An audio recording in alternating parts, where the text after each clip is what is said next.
વર્ણિવેશરમણીય દર્શનમ મંદહાસરુ ચિરાન્નાંબુજમ પૂજિતમ સુરુ નરોત્તમૈર્મુદા ધર્મનંદનમહં વિચિંતયે. અસતોમા ષટગમય તમસોમા જ્યોતિર્ગમય મૃત્યુર્મા અમૃતમ ગમય. ઓમ શાંતિ શાંતિ શાંતિ. અસ્મદ્ગુરુ સમારંભામ નાથયામૂન મધ્યમામ લક્ષ્મી વલ્લભ પર્યંતામ વંદે ગુરુ પરંપરા. આજની જ્ઞાન સભાની અંદર પધારનારા બધા જ ભગવદ ભક્તોને વેદાંતાચાર્ય, પુરાણ ઇતિહાસાચાર્ય, એમએ ફિલોસોફી શાસ્ત્રી રાકેશભાઈના હેતપૂર્વક જય સ્વામિનારાયણ. ભક્તો, આજની આ જ્ઞાન સભાની અંદર આપણે બધા અધિક માસમાં 30 દિવસ કયું દાન કરવાથી કયા ફળની પ્રાપ્તિ થાય આ વિષય પર થોડી વાત શ્રવણ કરશું. તો બધા જ શ્રોતાગણો ધ્યાનપૂર્વક આ પ્રવચન શ્રવણ કરે અને એને આત્મસાત કરી દે. તો નિર્ણય સિંધુમાં કમલાકાર ભટ્ટ કહે છે કે જ્યારે 28 માસ અથવા તો 30 માસ અથવા તો 36 માસ વ્યતીત થાય ત્યારે પુરુષોત્તમ અધિક માસ આવતો હોય છે. જે સમયે સૂર્ય એક જ રાશિમાં 2 મહિના સુધી પડી રહે ત્યારે અધિક માસ આવતો હોય છે. અને આ જ માસને પુરુષોત્તમ માસના નામથી ઓળખવામાં આવે છે. જે માસમાં દાન છે, જપ છે, હોમ છે, તપસ્યા છે ઇત્યાદિ કર્યાનું અક્ષય ફલ પ્રાપ્ત થાય છે. જેમ કે પુરાણોમાં કહેલું છે કે દાનમ જપસ તપો હોમ સ્વાધ્યાય પિતૃતર્પણમ સર્વમ અક્ષયતામ યાતિ પુરુષોત્તમ માસી ચ. અર્થાત કે પુરુષોત્તમ માસમાં કરેલું દાન, જપ, તપ, હોમ, સ્વાધ્યાય અને પિતૃતર્પણ એ અક્ષય ફલ આપનાર બને છે. આ પ્રમાણે ભક્તો, જે પણ કોઈક વ્યક્તિ પુરુષોત્તમ માસમાં થોડું પણ દાન કરે છે એને અક્ષય ફલ પ્રાપ્ત થતું હોય છે. પુરુષોત્તમ માસના 30 દિવસ હોય છે. તો આ 30 દિવસ અનુસાર દરેક દિવસે જુદું જુદું દાન કરવાનું વિધાન કરવામાં આવેલું છે. આ સંબંધમાં વૈષ્ણવ અને લોક પરંપરાગત ગ્રંથોમાં કયા દિવસે કયું દાન કરવું જોઈએ તેનું વિધાન કરવામાં આવેલું છે. તમે તમારી સ્ક્રીન પર જોઈ શકો છો અને તમને ત્યાં એક ચાર્ટ આપવામાં આવેલો છે. એ ચાર્ટની અંદર તમે જોતા જાઓ, જેમાં એકમથી લઈને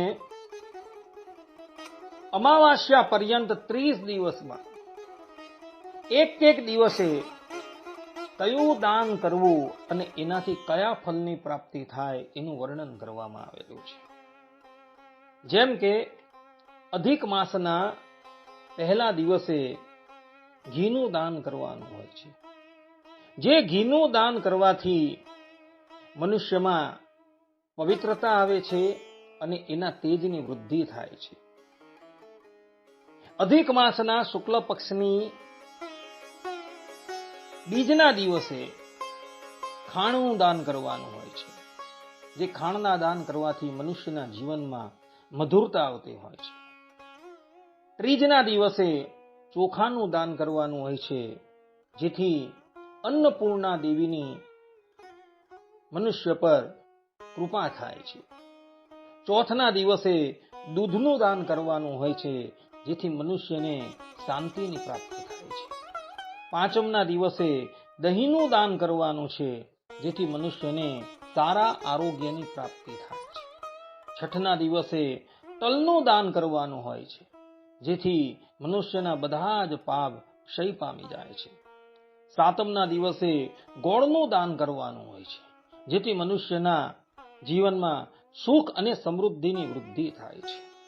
આઠમના દિવસે મીઠાનું દાન કરવાનું હોય છે, જેથી મનુષ્યના જીવનમાં સંતુલન આવતું હોય છે.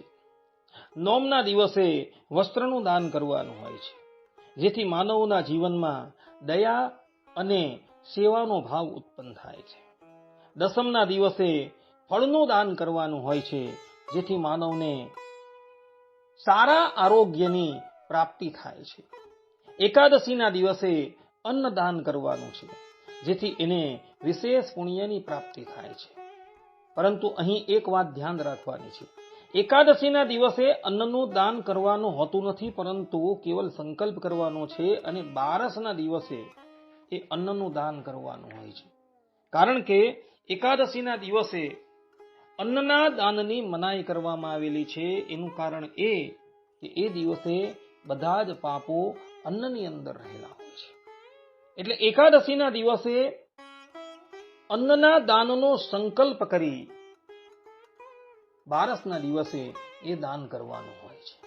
બારસના દિવસે પગરખા એટલે કે પાદુકા એનું દાન કરવાનું હોય છે, જેથી માનવમાં સેવા ભાવની વૃદ્ધિ થાય.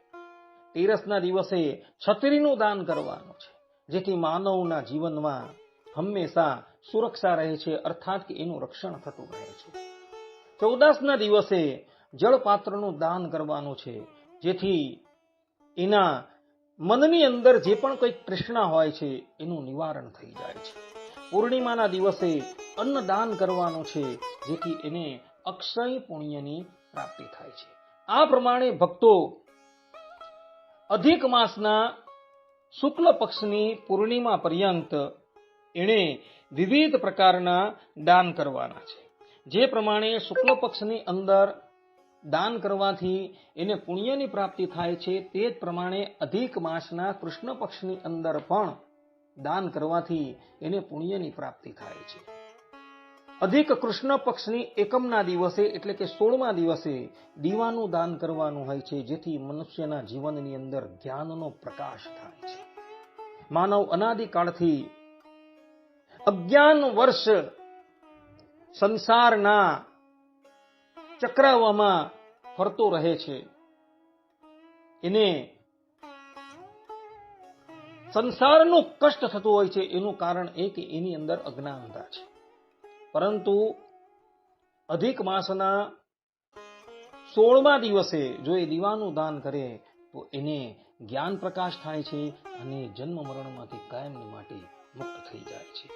17મા દિવસે કાંસ્ય પાત્રનું દાન કરવાનું છે, જેથી એને વૈદિક પુણ્યની પ્રાપ્તિ થાય છે. વૈદિક કર્મ કરવાથી જે પુણ્યની પ્રાપ્તિ થાય એ પુણ્યની પ્રાપ્તિ એને થાય છે. 18મા દિવસે કમળના પુષ્પોનું દાન કરવાનું છે, જેથી ભગવાનની એના પર પ્રસન્નતા થાય.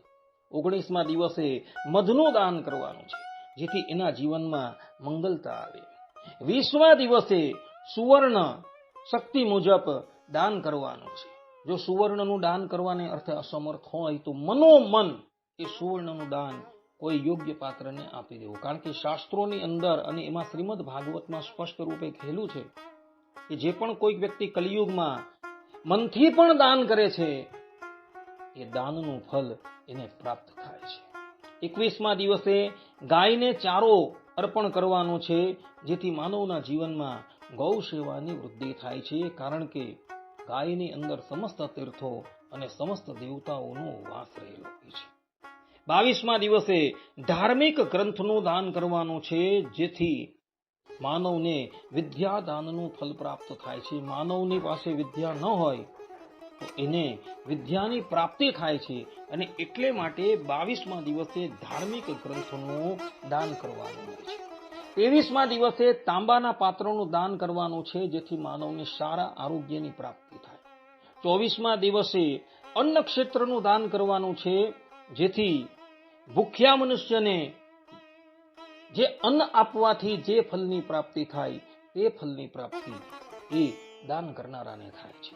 25મા દિવસે તુલસીનું દાન કરવાનું છે, જેથી ભગવાન વિષ્ણુને પ્રિય એવી સેવાની પ્રાપ્તિ થાય.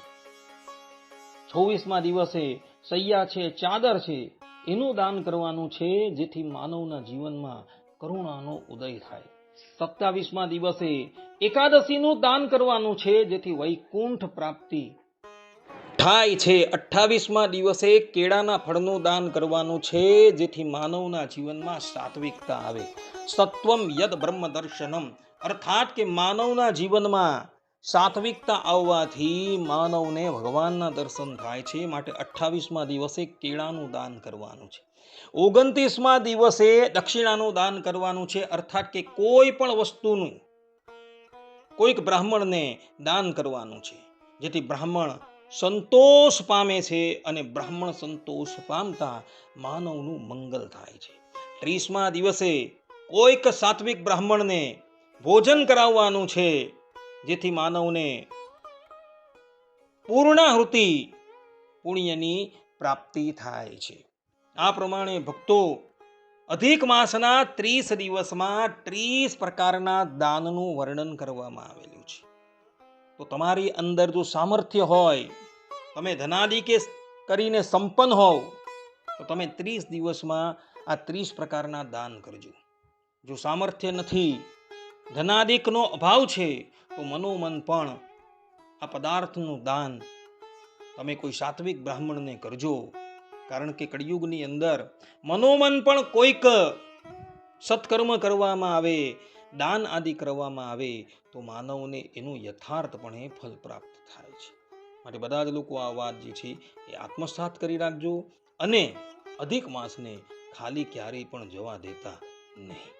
આટલું કહીને હું મારી વાણીને અહીં વિરામ આપું છું. સર્વે સંતુ નિરામયઃ, સર્વે સુખીનો ભવંતુ, સર્વે ભદ્રાણિ પશ્યન્તુ, મા કશ્ચિદ દુઃખ ભાગ ભવેત. અસ્તુ. જય સ્વામિનારાયણ.